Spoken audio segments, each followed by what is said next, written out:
Welcome to Real Chat with Kat, the podcast that's all about real conversations for real transformation. I'm your host, Kat Polsinelli, professional speaker, MC, and best-selling international author. Here, we tackle the tough stuff, the mud that we all have found ourselves in. We talk about the pivots, the challenges, and the victories that shape our lives and our businesses.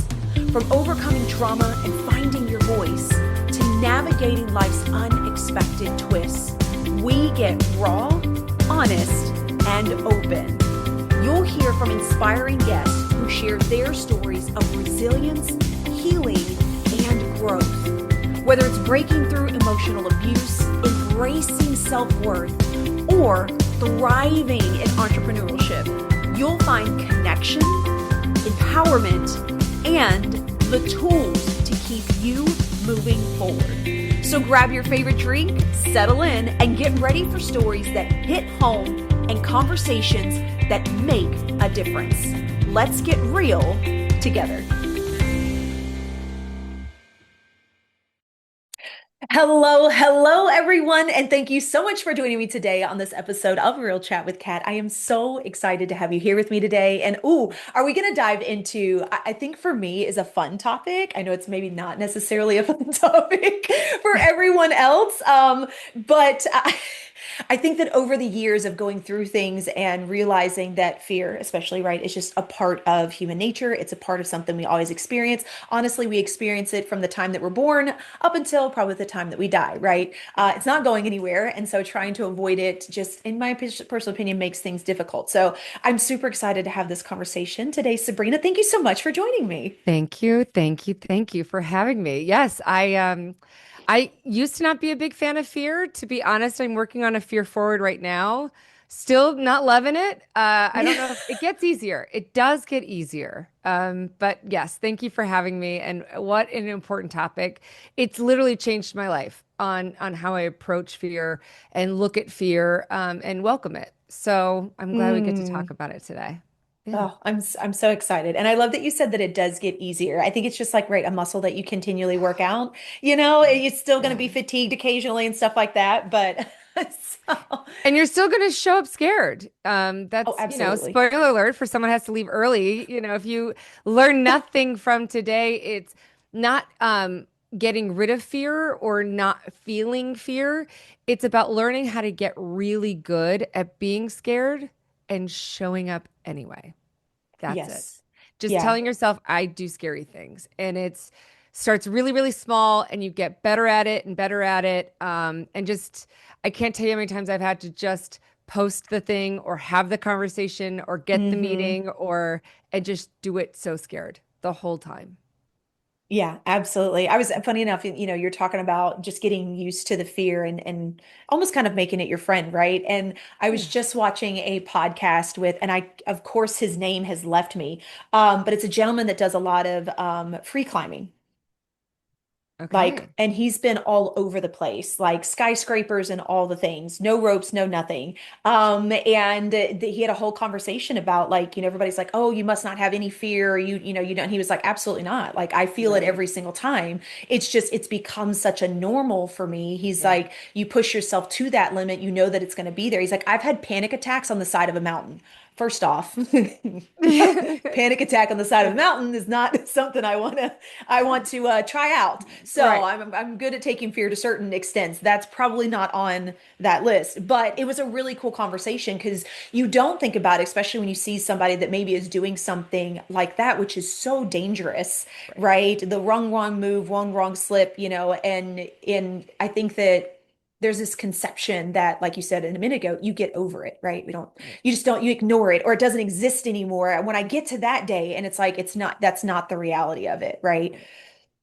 No, not even close. I mean, it's you do start to, for me at least, I can only talk about myself and because this whole kind of, fear forward is what I call it, which is just I don't really care about the fail forward. I don't really care if I fail. I just want to do things that scare me on purpose. I just want Ooh. to get good at being scared. Because what I've noticed is, first of all, it's kind of like a compass. What you were saying is when something scares me, it's like, ooh, there's a reason. Why am I scared? Am I scared about looking like an idiot in public? Am I scared about revealing something about myself that I kind of want to hide to myself and other people? Am I scared about maybe failing or, rejection, whatever it might be? Um, you start leaning into that and going, okay, if it scares me, I should probably do it. And what I do is I create a list Mm. on my phone because there's lots of things, turns out, that scare me. But you do kind of, I love how you said that. It becomes a friend of yours. It becomes a friend like, okay, you're trying to show me something. I guess I'm going to just look at this and I'm going to try to just accept that it doesn't matter what the outcome is. Because a lot of times, in fact, my entire career now is based on the fact that I used to be really scared of public speaking. And so one of my fear forwards was doing, public speaking and starting my podcast. My first podcast, I was going to do 20 minutes live. It wasn't even going to be a podcast. I was just going to do these 3 20-minute lives. I was so terrified. I didn't show up to the first one. I had someone else do it Oh for me. no. Yeah. And I'm like, I can't. I mean, my first speech on stage, I literally didn't even get up on stage. I did this speech from the bottom of the stage. And I was so scared I didn't even realize I hadn't gotten on stage until the end. So it's it's Oh it's the most amount of fail. But it is now my job. And next week, I'm going to get in front of about 8,000 people and I'm going to talk to them and hopefully give someone enough courage to say, I'm going to be somebody who does things when they're scared. And so, what used to be my largest fear is now my career. And I never intended it to be. So, those fails actually led me to where I am now. And I've learned to kind of start growing into myself. Not that no. I'm ever like, it's not really a destination. It's kind of this fun path, a journey, if you want to use the most cliche word, to be on. And you just really never know where it's going to take you. You have no, Mhm. for me at least, I mean, I've had no clue that this was going to change my entire life and just my own wow. Sense of self of who I really am. Oh, I love that. Oh, we're gonna have so much fun, Sabrina. Okay, so speaking of that, then let's kind of backtrack a little bit and let everyone know like who you are, but how on earth you even got into the space of talking about fear and public speaking, right? Especially having Right. such a fear, like you said, on it to begin with. I want everyone to kind of I'm always fascinated too by the path that we end up choosing or we get taken down when we Yeah. step into different directions. Anyway, so I'll let you take it away. Yeah. And I've stepped into a lot of direction and I keep doing it. Apparently it's who I am and I just never saw it or appreciated it. Who knows? Well, I've had a lot of shifts and turns, and I think on paper, I looked like somebody who did embrace fear, who did have otherwise a fairly successful life, and but I didn't realize until a couple years ago that fear was really dictating everything I did and didn't do, Mm. everything, So I started a career as a behavior profiler and analyst. So really studying, understanding why do people do what they do? Not what they say they're going to do, but why do they do what they do? And how do you get them to do more of what you want them to do and less of what you don't want them to do? So I was working with school districts and hospitals and primarily with, children or adolescents with special needs and really understanding behavior. Built a company, sold that, went on to law school, built a law firm, practiced federal law, as a litigator for about 13 years, then got into tech. I mean, really pivoted in the most dramatic ways, built and sold a couple tech companies around AI and go to market. And really working with like literally the largest companies in the world that ingest the internet 4 times a day and helping build their strategy and messaging and how they're engaging people. And so again, like on paper, it looked like, okay, she's got everything kind of figured out. But I was just scared. I was scared to know who I was. I was scared to challenge things. I was scared to even post things on social media because I didn't want to like be too divisive and insult people or, detract clients from my companies. And so Hmm. like story wise, that was me. That was really, I have the story, but I didn't the best way I've been able to find to say it is I wasn't able to like truly grow into who I am and evolve continuously in the most authentic way because I was scared. And that was so multidimensional and showed up in so many places in my life I didn't even realize. And I was in a therapy session, and I was just so sick of talking about things. And I was like, when am I going to just do it? And so at that point, I was scared of dating. And so I got on an app and I just decided I don't even care if I like this person. I'm just going to go on a date. And so like a couple days later, I went on a date and didn't like him. That's fine. Very nice guy. I hope you're well. I don't know where you are. Uh, but and just started doing things that scared me. And so that Mhm. was kind of the catalyst. I had no idea it would turn into a fear forward and get picked up, and I would do book deals and speaking engagements, and I had no idea, no clue where it would take me. Isn't it interesting how when we lean into things in our personal life, how it like swivels everything in like a completely different direction? It's almost like getting slung off of the what was it? Not a merry-go-round. Yes, merry-go-round. Yeah, This yeah, is yeah, all I yeah. can think about that. Yes. And you're like, yay! Oh. Bye. Yeah. Yes, exactly. And when you said it, it's so like warm and fuzzy and right. It is like a friend because a friend wants what's best for you.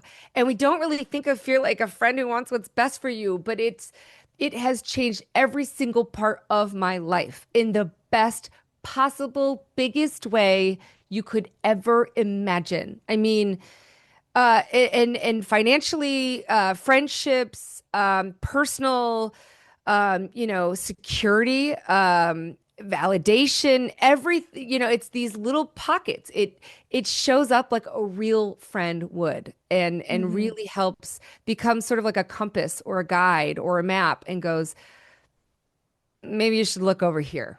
There might be something really awesome over here waiting for you if you're just willing to try, just willing to be scared and show up anyway. And I think it's interesting on the concept of fear as a compass, because most people when we think of the word fear already has a negative connotation, Yeah. right? Like it's in your movies, it's all over the place. I mean, we were just talking about social media and Yeah. there's fear everywhere. Still fear And there. Yeah. yeah. And we have such a negative mindset with it, right? That we're not same thing with anger, right? Anger, a lot of people, for me, it was crying. Crying was a big one, Oh, right? Because yeah. that was to me that was a sign of weakness.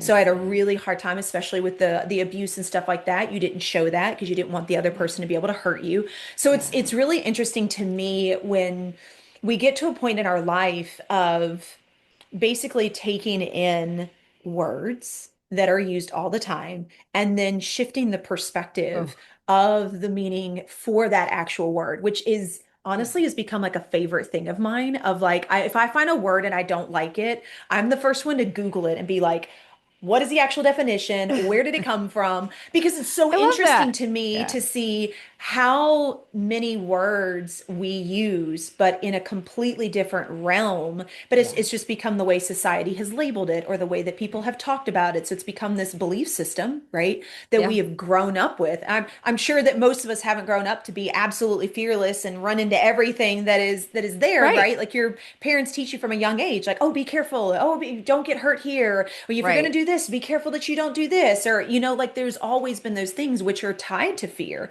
But I think it's really interesting on the concept of, like you were saying earlier, if you actually listen to it, it Hmm. could be there because it's wanting you to be aware of what's going on and look at it differently instead of, oh, okay, I'm fearful of that. So absolutely, I know I'm not supposed to do it, da da da da. Right. Obviously, we Right. know if it's jumping off a cliff or something, you're probably not supposed to do it.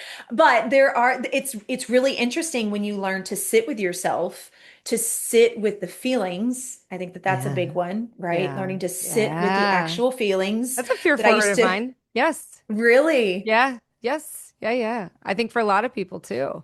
Absolutely. I want to fix, I want to intellectualize, I want to understand the behavioral psychology behind it, but to sit in a feeling is terrifying sometimes. Yeah, Oh, yeah, good 100%. call. Yeah, 100%. But I think it's really neat to learn to sit with it and ask the questions, right? Like, why am I fearful? yeah. And listen to the answers that come up. So I'm curious to know, as you were leaning into fear and doing this fear forward, what were some of the questions that you would ask yourself? What did you use to help you start to understand that fear is actually there to help you versus it's Yeah. here to tell me don't touch it?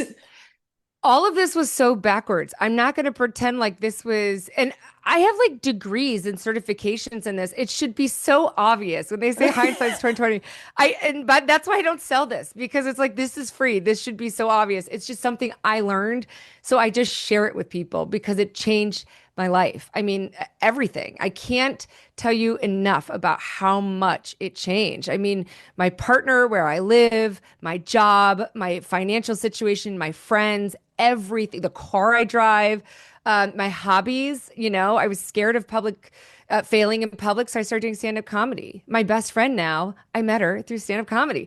It's How cool is that? unbelievable.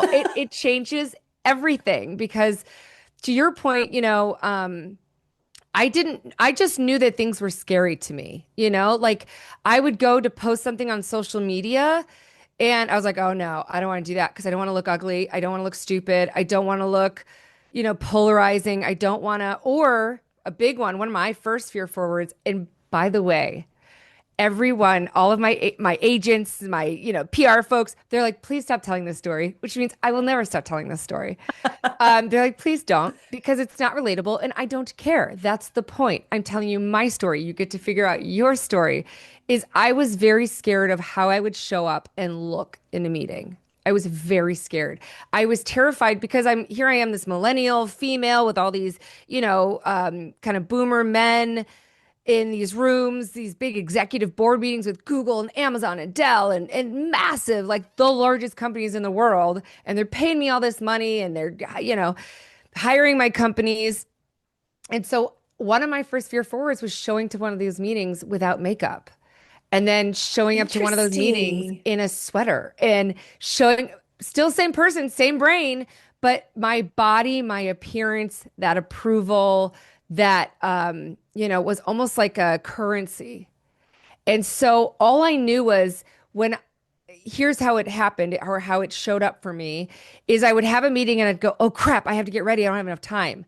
That oh crap, and then I would write it down. Okay, why was I scared that I couldn't look a certain way when I went to a meeting? Or, I was at this retreat for this, I consult for a lot of very large banks. They'll ask, when they're like their advisors will come in and be able to ask me questions and stuff like that about where I think the market's going on AI or what usually it's AI right now. Um, and so I'm at one of these functions and they have all these like little kind of team building events and they had an extreme mountain biking event. I've never broken a bone because I'm so terrified of like getting hurt and, whatever.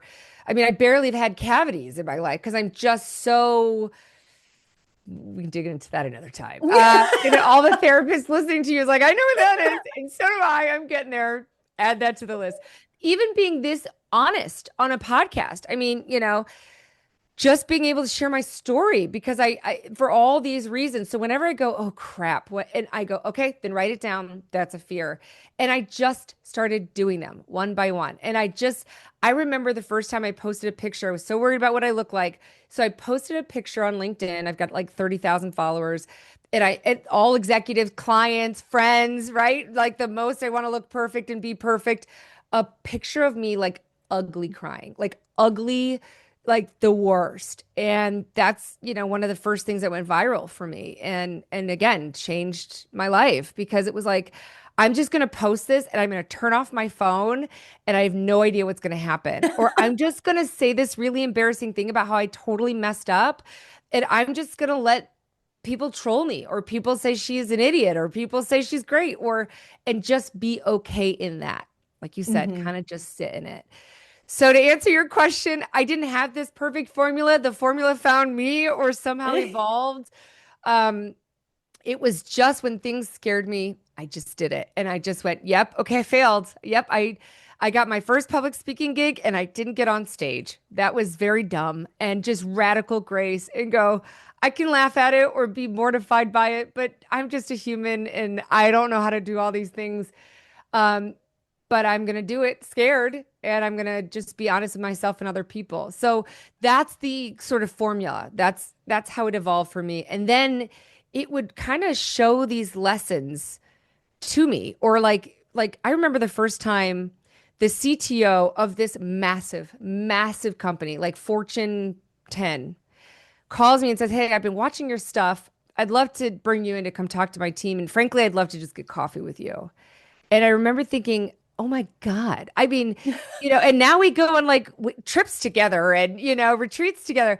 And it's like it just allows you to show up as your most authentic self, which turns out Mhm. is the least perfect self for me. Which is the best, right? I think it's Very the I think freeing, it's very is freeing. very freeing. And I think that first off, thank you for sharing your story. Funny Yeah. enough, I can totally relate to that, like 1000%, because I came from the medical industry.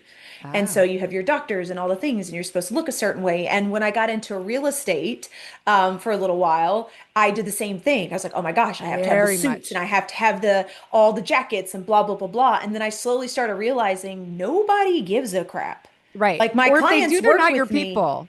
Yeah. Yeah. Like all my clients would show up like half dressed or paint on them or something, and I started doing the same thing in real estate. Like, okay, maybe I'll just like wear a t-shirt and some decent pants and just kind of playing around with it. But I used to come in full face of makeup. I would Yeah. have, the suit on and everything, sweating my butt off in the Why summer. Like, oh God, why am do I people do doing this? this? Yeah. And This is and my it one was existence and I'm uncomfortable. Like, what? Adulting's hard enough. We already talked about that. Like, why am I'm doing this to myself and wondering why I'm tired at the end of the day because I'm absolutely faking life. That's exhausting. People are like, so I don't know why I'm so exhausting. tired. I need more drugs. I need more coffee. I need more. It's like, no, stop faking your life. Enjoy whatever you can out of it and show up as Hmm. yourself. It's actually really comforting for other people too. It really is. I think the more Yeah. that I have been honest, the more that people have opened up to me. And Yes. it's probably one of my favorite compliments is like, I know that whenever I meet you, no matter where I meet you, you're always going to be the same as what I've seen everywhere else, right? Wow. That's one of my Yeah. absolute favorite compliments, Wow. which is so funny because I think 8, 9 years ago, there's absolutely no way that would have ever been a compliment. Like that would never happen. I'm just saying, like I was See? very professional. I was who I needed to be in that space, and then I was mom outside of that space. And then if we were going to be in public with other people and kids' friends, like I became that different person. Like it is I'm so tired for you. exhausting. I Yeah. know. Like you try to fit yourself into all these squares Yeah. and you're a circle and you're like, it's not working. I don't understand what's wrong. Right. Just hit it Right. harder. I'm sure that one of Right. these days Right. it'll Because then I'll be work. loved. Then I'll be good enough. Then I won't be rejected. Then I'll be fill in the, yeah. Yeah, That's absolutely. why going extreme mountain biking or showing up to a meeting without makeup matters. That's why I tell that story. Because whatever it is to you, that's what's stopping you. And that Mhm. you can be a square. There are lots of squares out there, and you can be a circle. There are lots of circles out there. And when you get to it, just becomes easier. It's not Mhm. easy. Life is, tell me, I can't wait to talk to the person who's like, my life is so easy. But it becomes so much easier, and you have so much more energy, and you feel so much more fulfilled and Yeah, accepted, and so much more grace to yourself, which allows you then to extend it to other people. It really absolutely. is it's a force multiplier. And that's why when I say these dumb stories of like, well, I didn't wear mascara, boo-hoo, it's like, no, but it really was hard for me. And it was. And I'm Hmm. just going to accept that it was hard for me because it might be hard for someone else or for someone to Absolutely. feel like they can show up as their best, most authentic self, whether it's tattoos or makeup or dressing a certain way, or it could be anything. It could be anything. Hmm. Yeah. Yeah. And I think that the more that you can be honest with yourself, the easier it becomes to be honest with other people. And for me, one of the side effects of dealing with fear was that I had more self-confidence. And I had more self-confidence in that space than Right. like any compliment anyone had ever gave me, which by the way, I was fantastic at like rejecting compliments, right? Be like, oh no, no, thank you. You're so great. Oh no, it's just because I do like, the Right. first one to like Right. Because turn then it you back owe them around. something, right? Yeah. Yeah. And now I got to pay you back on that. And how now, yeah, it's that power Yeah. imbalance. Yes. Yeah. Yeah. Totally. I can So totally see why. so I think that another thing that comes when we talk about fear, and I'd love your take on this, is judgment. I don't know if you had any effect with this, but I feel like a lot of things that we are also fearful are embedded in how we judge or perceive ourselves to others. Ooh, yeah. And Yeah. so I'm interested to know, like, did you ever notice when you were doing your fear forward that maybe things that you thought about yourself or maybe others kind of felt like it started dissipating? Did that make a difference to you at all? Oh yeah, yeah, and that was a big as a people pleaser, recovering people pleaser, I'll say, as a perfectionist. I mean, the perfectionism ran so deep. As early as like maybe 6 or 7 that I could remember as just being such Mm, a perfectionist. So judgment was a big deal, was a big, big one for me.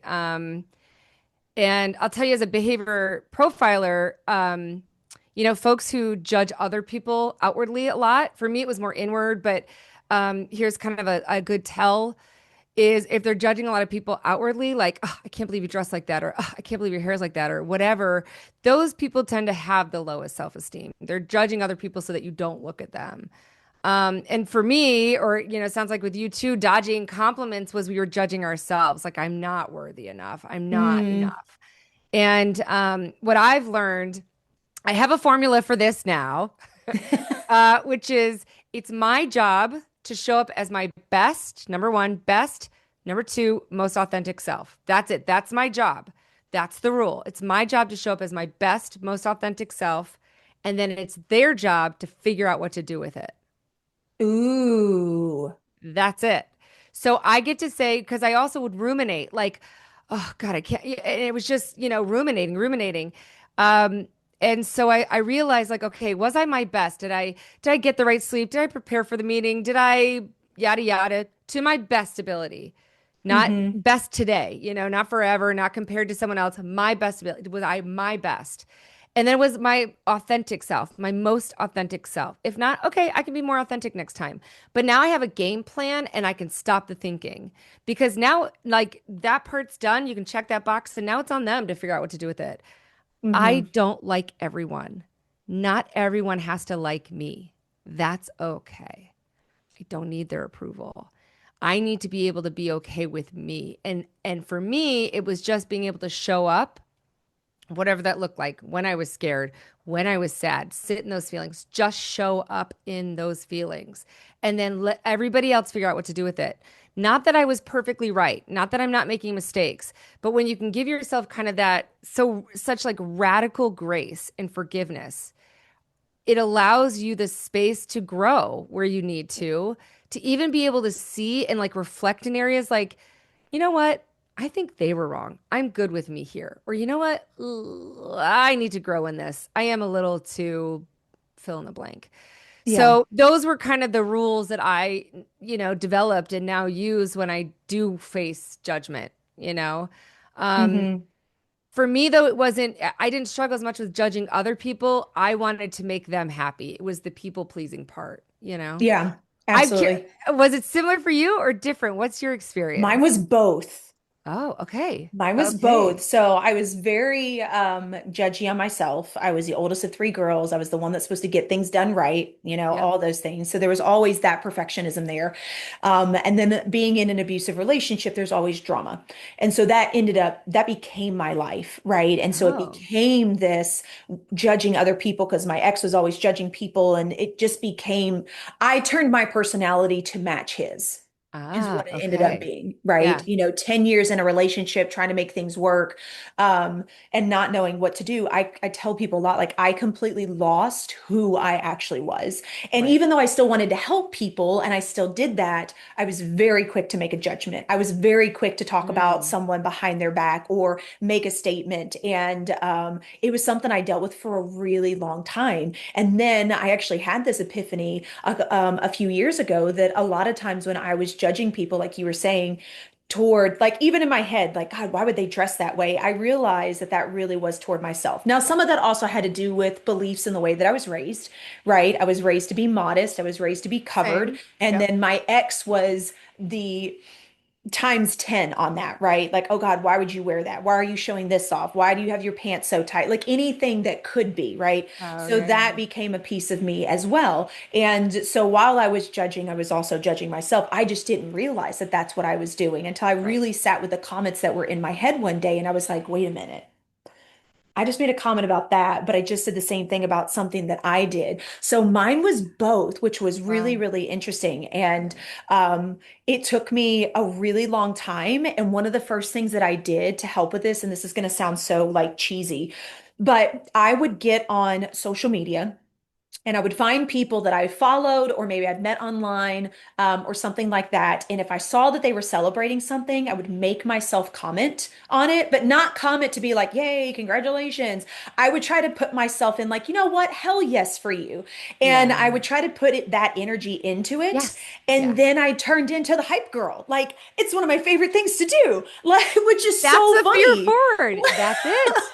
I'm telling you, when you just do things that scare you, it is crazy. It's that kind of stuff. You're like, what fear forward? And I'm like, well, if you're afraid that you are hyping someone else, or that's exactly what a fear forward is okay, what can I do to like be scared and do it anyway? That's so perfect. And the fact that it changed so much that you're now the hype girl and you love I, it. I love I that. really am. And it's so funny because my husband and I sat down, we had a conversation about this one night a couple years ago when I started doing it. And he was like, oh, you know what, though? He's like, I feel like that's so fake. And I was like, you know what? It's really not though. Right. And Right. now that it's become such a part of me, it's like the first thing that I think about doing, which is so funny because I literally just put a story up this morning about this. And I was like, I used to not be that person. I used to judge and I was scrolling through socials and one of the groups that I'm in, I noticed at the top it said, "Oh my gosh, you guys, I'm so excited. I just launched my community." I was like, "Hell yes, who is this?" And I Yeah. opened up the feed and I was like, "Oh, that's me." Yes. Boy, Yes, isn't go that the me. universe or God or whatever you believe in saying, isn't that something? Isn't that something? So Because all I at the can end of do the day, is you were giggle to judging yourself myself. and now you get to hype yourself.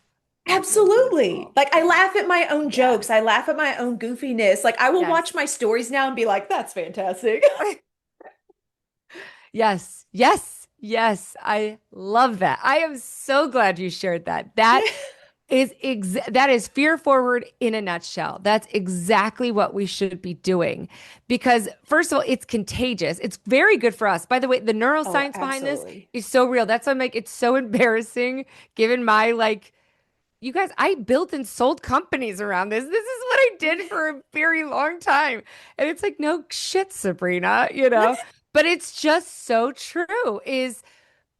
You're telling yourself, this is what I do. I'm a hype woman. I don't get jealous of other people. I don't judge other people. I'm a hype person. So now you're changing your own like these little pathways in your brain that go, I see something that's a threat and I judge versus I see something that's a threat and I get excited for them. It's no longer a threat. You're wiring your brain differently. Then Hmm. other people see this, so there's this thing called a mirror effect. So your brain mirrors what you see other people doing as if you are physically doing it. So now you're rewiring other people's brains and normalizing women supporting women or people supporting people. And then you get them to start doing it because of the mirror exposure effect, which is the more you see something, the more you want to do it, the more you like it. It is so healthy for ourselves, for our hearts, for our psyches, for our brains, for our energy, and it's so healthy for other people. And then on Hmm. top of that, so that's one layer. Then it's the people who are doing it and seeing it. Then it's the people who see and do, but maybe don't act on it right away. but their brain is ingesting it. It becomes normalized to them. So there's this magnitude, this sort of force multiplier when we do things like this that literally helps make the world a better place. People go, what can I do? How can I change this? That's how you do it, especially on social media. Because we've got enough of us saying, trolling and saying how Oh, ugly and how absolutely. dumb and how stupid and how this and it, and I love free speech, so I would never want to take that away. But the impact you're having on yourself and other people and people you don't even know is bigger than you'll ever really be able to quantify, truly, from like Yeah. a scientific perspective. So that's awesome. That is so cool and so powerful. That's awesome. Yeah. Well, and if you think about it, like you just said, when one person does it and it starts to kind of go, we're already doing that on a negative scale anyway. That's right. Right? I mean, we've Right. been doing that for years. We've Yeah. created How's that judgments, working? Yeah. we've created these shame spirals for people. We've created the way that we guilt trip people into things. Like we've been doing this. Right. It's something that happens on a regular basis. So why not take a completely Right. opposite approach and just see what might happen? I mean, here's the Yeah. thing, and this was something that I realized was like, what's the worst that's going to happen? That was a Right. question that I started asking myself. I still ask myself that to this day. If there's something that I don't want to do, or if I'm like, oh God, what's the worst that's going to Yeah. happen? Right. And I think that that's the bigger thing is we're always evaluating and seeing like what is going to be the cost. And Right. what I've realized is 99.9% of the time, what you think the cost is, when you actually ask that question and evaluate and like lay out what it could be, it's really not as bad as you think. Right. That's right. That's exactly it. And Brene Brown talks about even, what's the best that could happen. In my experience, and I've been doing this now for about 4 or 5 years, which I now lovingly call fear forward. It didn't have a name at first. It was just, I'm sick of going to therapy and talking about things. Let's do something about it. But the whole like value of it is exactly what you're talking about. And the implications are so enormous that it's almost a shame when you look back and you go, why didn't I do this sooner? Why didn't I? And so hmm I'm so glad you talk about these things because this is how we really change ourselves and the world. This is how we make an impact. And there's real science behind it. It's not just kind of a woo-woo, this feels good. There really is. Yeah. Yeah. Well, I was gonna say as a behavioral, no, just kidding. But You know anyway, what's I don't really know. funny though is when you learn certain things and you apply it to everyone else, but for some reason you always cut yourself out of the equation. Yeah. Yeah. Isn't that the truth? Lord have mercy. Yes, of course. And you're like, oh shit, I'm doing it too. That's the reality is, when we have big feelings or something really upsets us about something else someone did, like I cannot believe Jessica said that to me, or I cannot believe Alex, did that at work. I promise you, take a beat, there's something that it's telling you. Big feelings are, it's communication, it's language. There's something that it's triggering in you because there's a trait in you that you don't like about you. So usually when we're judging Hmm. someone else about something, it has to do with something that's triggering us. Yeah. And if you're not sure, ask yourself what it reminds you when you're about 6 to 8 years old. Why am I so pissed that Ooh. Alec did this? And then go, who's somebody between I was 6 and 8 who also did this? Yeah. Oh, that's a really good one. Yeah, yeah. That'll tell you everything you need to know. And what's so funny too is I've told my boys we've talked about this, not with that, so I love that, but like I've told them that if you're dealing with someone and someone is acting a certain way and you're like, gosh, they're being so immature. I'm like, think about it. Something has probably happened that caused that one space, whatever it is, to literally not mature in that emotion, That's right? true. We can, Yeah. and I found that really interesting. I cannot remember what I was watching recently, but it was a psychologist I know that was talking about it, and they were talking about how depending on things that we had been through, things that we had experienced, your level of maturity goes up and down with every single one of those things. So there may be some spaces where you are really mature and you know how to handle things, but if there is something that is anywhere close to maybe, like you said, something you experienced like 6 to 8, you like immediately go back to that Yes. level of maturity. And I thought, well, that makes a lot of sense. Like, I never thought about that, right? If you say I'm a Right. mature person, you're just like, okay, Right. I'm a mature across all levels, and that is Right. absolutely not true. Right. Right. There it's like a stock portfolio. There are going to be ebbs and flows based on, what position we're looking at, not to get too nerdy, but it's so true. And there's times the ideal space is when you can integrate your mature, securely attached person, your adult securely attached person, assuming you help, get there, and then your safe, securely attached 6-year-old. So that you don't say, okay, 6-year-old, you're over there, I'm going to ignore you. It's that they can integrate and that you can feel Mm, safe and be secure and mature in those moments. But that takes a lot of work and a lot of reflection. And that's why it's important to stop and go, why am I so mad? Or why am I so triggered? Or why am I so jealous? Or fill in the blank when I see this person on social media? And what can I do about it? Oh, maybe I'll yeah. comment on that and hype them up. Yeah. It's a Yeah. it's so brilliant. It is so good that you physically went to do it too. There's a lot of science behind how fast that helps evolve our brains and change our perspectives on things. And even how you use new words. Words are so powerful. They're words we're telling ourselves. And yet we sometimes overlook them or let the wrong words in. Yeah. What's a favorite word outside of fear? That's a given. We can't. What's a favorite word of yours that you feel like you've kind of shifted your belief around? Ooh, I'll have to really think about that. The first thing that comes to mind now, you and I have talked a lot about this. I mean, I love your perspective on this. It really changed the way I looked at it dramatically. The first word that comes to mind for me is authentic. If you would have asked me 10 years ago, I thought I was showing up authentic, but I was a different person in every room. And sometimes with every conversation I was having in every room. And so, what that really means, and is it a negative kind of woo-woo word versus like, no, this is a really empowering word. It's a big deal for me to show up Mm, authentic. And I want to be able to show up as I truly am. And even if that means getting rejected or, not wanting people I thought otherwise were good for me or that I wanted in my life or in my circle. Um, so that's what comes to mind. But I love your perspective on this so much. I mean, just so much. So what word comes to mind for you? so mine is courage. Ooh, okay. Why do you Yeah. say that? So way back when I was getting out of my abusive relationship, you always get people that try to pump you up. And courage was like not even a word that was in my dictionary. And everybody's like, you're so brave, you're so strong. And I always felt completely disconnected from those words.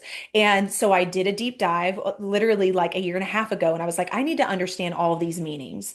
And the word courage came up. And what I found out was that there's a difference between courage and strength. Strength is the capacity to exert something, right? But courage means you have the willingness to face the adversity, the fear, the uncertainty. So you're choosing to step into Yeah. it. And I felt like that's really what I was doing when I got out of my situation, when I decided to start my business, when I started public speaking, all of those things that I did. It wasn't because I had the strength to do it, because there was no capacity Yeah. to hold Yeah. absolutely anything, but it was my willingness to say, you know what? I don't know what's on the other side, but we're Right. going to try it. And Right. so it's become like my term because I Yeah. think that we forget that we always have a choice, Yeah.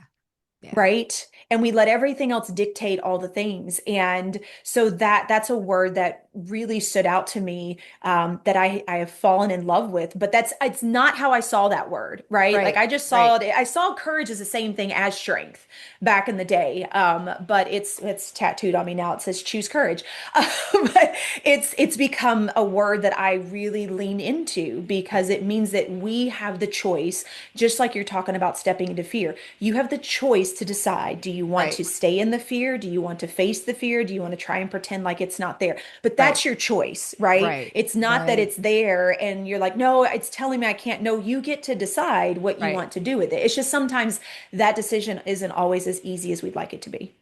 And by the way, there's a lot of research behind this. I know we have to wrap soon, but I'll leave you guys with this is there's this thing called internal locus of control versus external locus of control. Um, External is like, why is this happening to me? Mm, What are other people going to do about it? It's not my fault. This is happening to me. Your internal locus of control is, no, I can do something about it. What can I do? and there's a lot of research behind people who are more successful, and I'll let you guess which one they do, obviously. Um, Successful financially, successful in friendships, successful in relationships. An internal locus of control is one of the most powerful things you can do to improve your life. And by the way, it's free.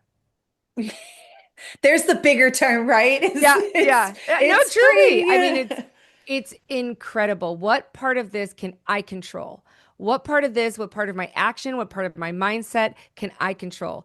I mean, truly, if you study any of like major sports teams, all the best athletes, I mean, there's so much research behind this. That is truly the differentiator between people who are millionaires, billionaires, top athletes, authors, everything. Anybody who you want to study and go, okay, how did this group of people really make it? That's exactly how.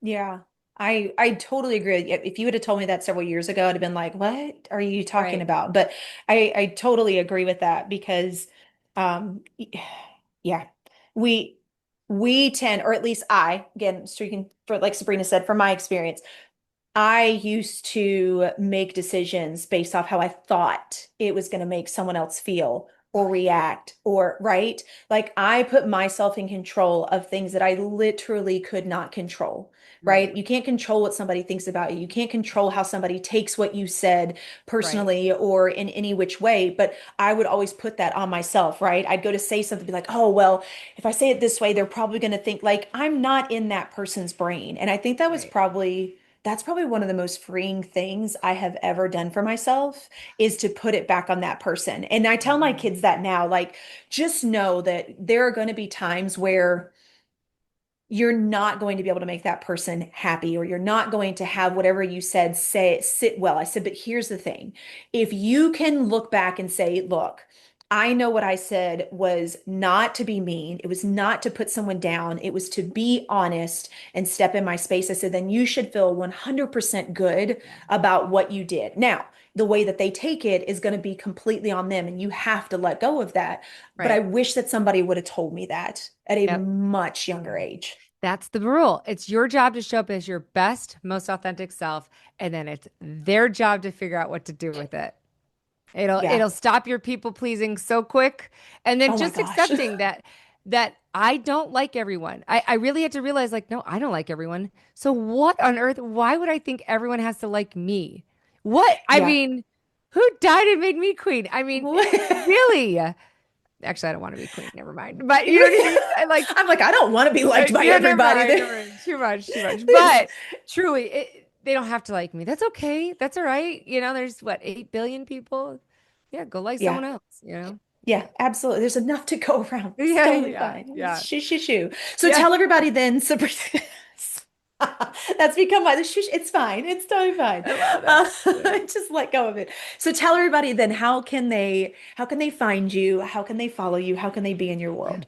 Yes, yeah. I by all means, and my DMs are open. You can find me at sabrinashafer.com. You can find me on LinkedIn. That's where I post, a lot. You can find me on Instagram. You can find me on YouTube. All Sabrina Shafer, Shafer. And seriously, reach out, share your stories. It is the most authentic, the scariest, the good times, the bad times, the screw ups and the lessons all in one. Yeah, I think that's my favorite thing to share now is like when I screw up. Yeah. Yeah, yeah. Look how dumb I missed the mark on this one, gang. And everyone's like, yeah, we saw that coming, Sabrina. And you're like, Right? okay, what are you gonna do? Yeah, Shh, it's yeah. fine. Just every and of course we'll make sure we have all that information in the show notes. We'll make it super easy for you to find and follow Sabrina and be in her world. Please do, right? We need more people like Sabrina in the world that just can be honest. We're all looking for that. And if you need the permission for that, please find more people to follow that are like that because it will change the way that you start seeing things when you start putting that in your feed. So Sabrina, thank you so much for your time today.